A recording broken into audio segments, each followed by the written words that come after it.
السلام علیکم دوستو، امید ہے آپ سب لوگ خیریت سے ہوں گے۔ دجال کہاں ہے؟ آج ہم آپ کو بتائیں گے کہ دجال کہاں ہے۔ یہودیت کی ایک مذہبی دستاویز میں لکھا ہے مسیح یعنی الدجال کی روح اس جگہ جہاں وہ قید ہے رویا کرتی ہے اور یہودیوں کے احوال پر غمگین رہتی ہے، اور بار بار ان کا ملائکہ سے جو اسے قید کیے ہوئے ہیں پوچھتی ہے کہ اسے کب نکلنے کی اجازت ملے گی۔ یہودی مسیح دجال یعنی دجال اکبر کے، جسے وہ مسیح داؤد کہتے ہیں، کے موجودہ مقام، رہائش یا موجود پناہ گاہ کو ظاہر نہیں کرتے۔ یا تو ابلیس نے انہیں بھی اس کا علم واضح اور متین نہیں دیا ہے، یا اگر دیا ہے تو یہودی اکابر اسے بے حد خفیہ راز کی طرح رکھنے کی کوشش کرتے ہیں۔ چنانچہ ان کے خفیہ ترین بحثوں میں اس تعلق سے جو بات کہی جاتی ہے وہ نہایت معنی خیز ہونے کے ساتھ ساتھ پر اسرار بھی ہے۔ ان کی ایک مذہبی دستاویز مشنہ میں ایک نصیحت ہے: ممنوع درجوں کی بات 3 لوگوں کے مابین بھی نہ کی جائے، برا شیر تکوین کی بات 2 لوگوں کے درمیان بھی نہ ہو، اور مرکبہ کی بات تو کوئی شخص تنہا بھی نہ کرے، الا یہ کہ وہ خود شیخ ہو اور اسے اپنے علم کا علم ہو۔ یہ پر اسراریت اور رازداری کی کوششیں اپنی جگہ، لیکن سچی بات یہ ہے کہ یہود کو دجال کا مقام صحیح علم ہے، نہ اس تک ان کی حقیقت رسائی ہے۔ آج تک جتنے روحانی یہودی جادوگر سفلی عمل گزرے ہیں، مثلاً سبتائی، زیوی، اسرائیل بن ایلی، زربال، شیم وغیرہ، نہ یہ اپنے جادو، شیطانی علم اور خبیث جنات سے رابطے کے ذریعے دجال کا ٹھکانہ معلوم کر سکے ہیں، نہ ان کے احبار اور رہبان، علماء اور پیر کو اس کا کچھ علم ہے، اور نہ ہی ان کے سائنسدان اور خلا نورداس اس کی کوئی خبر لا سکے ہیں۔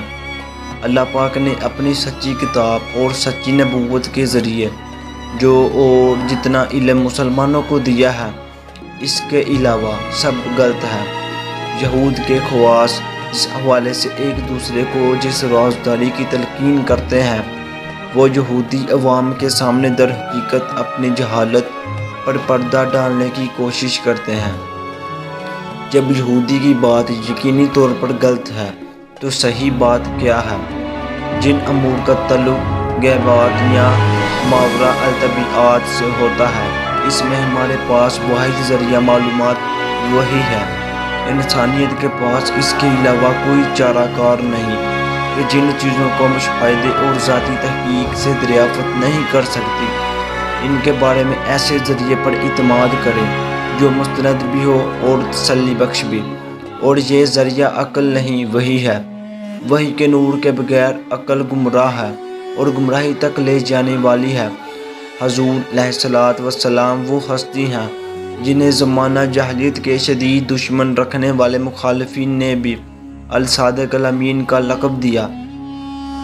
آپ نے زندگی بھر کبھی بھی کسی طرح کا جھوٹ نہیں بولا، لہٰذا آپ صلی اللہ علیہ وآلہ وسلم کی بتائی ہوئی اطلاعات سے زیادہ مستند ذریعہ معلومات انسانوں کے پاس کوئی اور نہیں۔ آئیے دنیا کی سب سے سچی اور سب سے زیادہ قابل اطمینان زبان سے پوچھتے ہیں کہ دجال کہاں ہے۔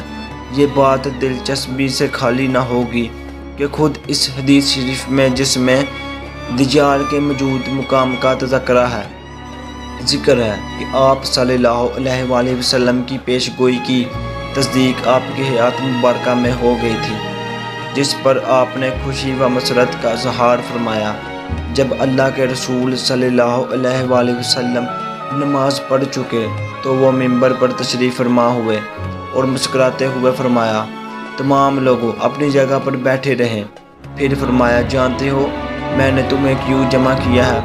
لوگوں نے کہا: اللہ اور اس کا رسول صلی اللہ علیہ وآلہ وسلم بہتر جانتے ہیں۔ آپ صلی اللہ علیہ وآلہ وسلم نے فرمایا: اللہ کی قسم، میں نے تمہیں نہ تو کسی چیز کا شوق دلانے کے لیے جمع کیا ہے اور نہ کسی چیز سے ڈرانے دھمکانے کے لیے اکٹھا کیا ہے، بلکہ اس نے تمہیں یہ بتانے کے لیے جمع کیا ہے کہ تمیم داری پہلے عیسائی تھا، وہ آیا، اس نے بیعت کی اور اسلام میں داخل ہوا، اس نے مجھے ایسا واقعہ سنایا جو ان باتوں سے تعلق نہیں رکھتا جو میں تمہیں دجال کے بارے میں بتایا کرتا ہوں۔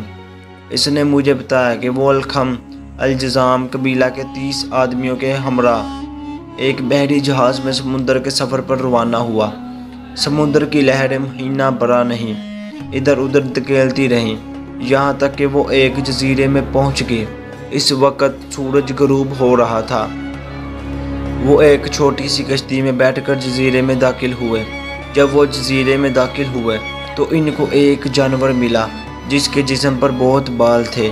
بالوں کی کثرت کی وجہ سے انہیں اس کے آگے پیچھے کا کچھ پتہ نہ چل رہا تھا۔ انہوں نے کہا، تیرا ناس ہو، تو کیا چیز ہے؟ اس نے کہا، میں جساسا ہوں۔ انہوں نے پوچھا، یہ جساسا کیا چیز ہے؟ اس نے کہا، اے لوگو، خانقاہ میں موجود اس آدمی کی طرف جاؤ، وہ تمہاری خبریں سننے کے بڑے تجس سے انتظار کر رہا ہے۔ بیان کرنے والا بتاتا ہے کہ جب اس نے آدمی کا ہم سے ذکر کیا تو ہمیں خوف لاحق ہوا کہ یہ جانور شیطان نہ ہو۔ پھر ہم تیزی سے چلے اور خانقاہ میں داخل ہو گئے۔ وہاں ہم نے باری برقدم کاٹ ایک آدمی دیکھا جس کے گھٹنوں ٹکنوں تک بندھی ایک لوہے کی زنجیر تھی اور اس کے ہاتھ اس کی گردن کے ساتھ بندھے تھے۔ ہم نے پوچھا، تیرا ناس ہو، تو کیا چیز ہے؟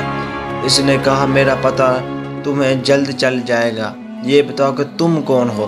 ہم نے کہا، ہم عرب سے آئے ہیں۔ ہم جہاز میں سوار ہوئے، سمندر میں طوفان آ گیا، مہینے بھر لہریں ہمیں دھکیلتی رہیں یہاں تک کہ اس جزیرے کے کنارے لے آئے۔ ہم کشتی میں بیٹھ کر جزیرے میں داخل ہوئے۔ یہاں ہمیں ایک جانور ملا جس کے بدن پر بہت بال تھے۔ بالوں کی کثرت کی وجہ سے اس کے آگے پیچھے کا کچھ پتہ نہیں چل رہا تھا۔ ہم نے اس سے پوچھا، تیرا ناس ہو، تو کیا چیز ہے؟ اس نے کہا، میں جساسا ہوں۔ ہم نے پوچھا، یہ جساسا کیا چیز ہے؟ اس نے کہا، خانقاہ میں موجود اس آدمی کی طرف جاؤ، وہ تمہاری خبریں سننے کا بہت شوق سے انتظار کر رہا ہے۔ ہم تیزی سے تمہاری طرف آئے اس ڈر سے کہ کہیں یہ شیطان نہ ہو۔ اس نے کہا، مجھے بسان کے نخلستان کا حال بتاؤ۔ ہم نے کہا، اس نخلستان کے بارے میں کون سی بات پوچھنا چاہتے ہو؟ اس نے کہا، میں جاننا چاہتا ہوں کہ کیا اس کے درختوں پر پھل آتے ہیں یا نہیں؟ ہم نے کہا، ہاں۔ اس نے کہا، مجھے تبریہ کی جھیل کے بارے میں بتاؤ۔ ہم نے پوچھا، اس کی کون سی بات جاننا چاہتے ہو؟ اس نے کہا، کیا اس میں پانی ہے؟ ہم نے کہا، ہاں، اس میں بہت پانی ہے۔ وہ بولا، اس کا پانی بہت جلد ختم ہو جائے گا۔ پھر اس نے کہا، مجھے زگر کے چشمہ کے بارے میں بتاؤ۔ ہم نے پوچھا، کون سی بات معلوم کرنا چاہتے ہو؟ زنجیر میں جکڑے آدمی نے کہا، کیا چشمہ میں پانی ہے اور لوگ اس پانی سے کھیتوں کو سیراب کرتے ہیں؟ ہم نے کہا، اس میں بہت پانی ہے اور شہر کے رہنے والے اس کھیتوں کی آبیاری کرتے ہیں۔ پھر اس نے پوچھا، مجھے نبی امین صلی اللہ علیہ وسلم کے بارے میں بتاؤ، اس نے کیا کیا ہے؟ ہم نے کہا، وہ مکہ سے نکل کر یثرب مدینہ میں آ گئے ہیں۔ اس نے پوچھا کہ عربوں اس کے ساتھ جنگ کی؟ ہم نے کہا، ہاں۔ اس نے پوچھا، ان کے ساتھ کیا کیا؟ ہم نے بتایا کہ وہ ارد گرد کے عربوں پر غالب آ چکے ہیں اور انہوں نے ان کی اطاعت قبول کر لی ہے۔ اس پر اس نے کہا، کیا واقعی ایسا ہو چکا ہے؟ ہم نے کہا، ہاں۔ اس پر اس نے کہا، ان کے لیے یہی بہتر ہے کہ وہ اس کی اطاعت قبول کر لیں۔ اب میں تمہیں اپنے بارے میں بتاتا ہوں۔ میں دجال ہوں، مجھے عنقریب خروج کی اجازت مل جائے گی۔ اس حدیث شریف سے اتنا معلوم ہو گیا کہ دجال کسی اور سیارے میں نہیں، نہ ماور الارض کسی طبقے میں ہے، نہ لاہوت لامکان میں ہے، وہ اس زمین پر کسی جزیرے میں مقید ہے۔ اب قبل اس کے ہم یہ سوال چھیڑیں گے کہ وہ جزیرہ کہاں ہے۔ مذکرہ بالا حدیث شریف میں مذکورہ دجال کے 3 سوالات پر غور کرتے ہیں، کیونکہ باہر سے آنے والے آدمی سے خصوصیت کے ساتھ ان 3 سوالات کا مطلب یہ ہے کہ ان میں کوئی خاص بات پوشیدہ ہے، ان سے دجال کا کوئی خاص تعلق ہے۔